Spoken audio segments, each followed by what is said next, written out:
Morin. Depuis de nombreuses années, les nuits de Gérard sont un enfer.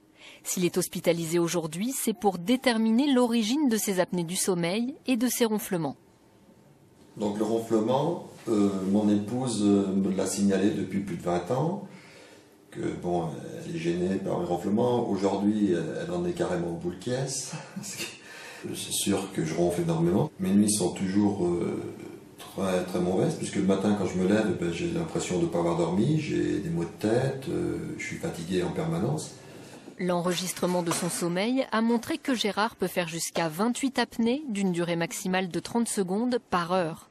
Direction le bloc opératoire où il va passer une endoscopie dans un contexte un peu particulier.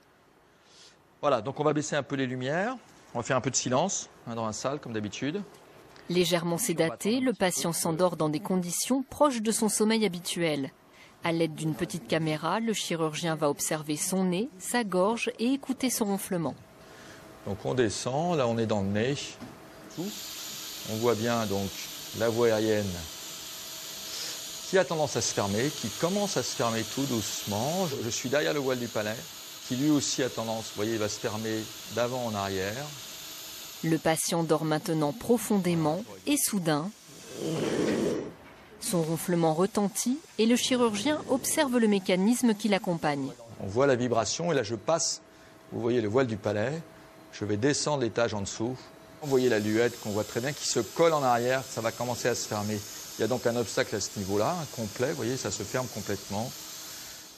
Et je passe le voile du palais, vous voyez, qui est l'organe qui ronfle. Et j'arrive en dessous, là je vois plutôt un pincement qui se fait dans le sens transversal, vous voyez. Donc on voit bien le rapprochement, on va aspirer. Voilà. La gorge du patient est donc nettement obstruée. L'ORL vérifie maintenant si la mâchoire favorise aussi ces manifestations d'apnée et de ronflement. Alors on va faire une manœuvre qui consiste à avancer la mâchoire et vous allez voir que ça donne, voilà, vous voyez l'ouverture. À ce moment-là, on voit très bien maintenant le larynx. Ici, voilà, vous voyez. Et vous voyez, quand on relâche, eh bien, ça se referme. Le but est de tester les possibilités de traitement, soit avec une prothèse dentaire que l'on met le soir avant de s'endormir, soit des chirurgies. Voilà, donc on va arrêter. À long terme, le port d'une orthèse dentaire est à envisager pour atténuer le ronflement. Mais dans un premier temps, le chirurgien va intervenir sur la sphère ORL.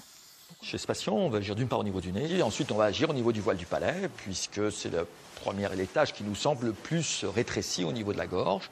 Et ensuite, on réévaluera le sommeil.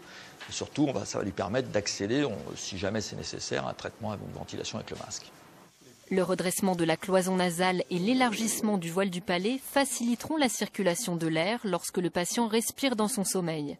Il subira cette intervention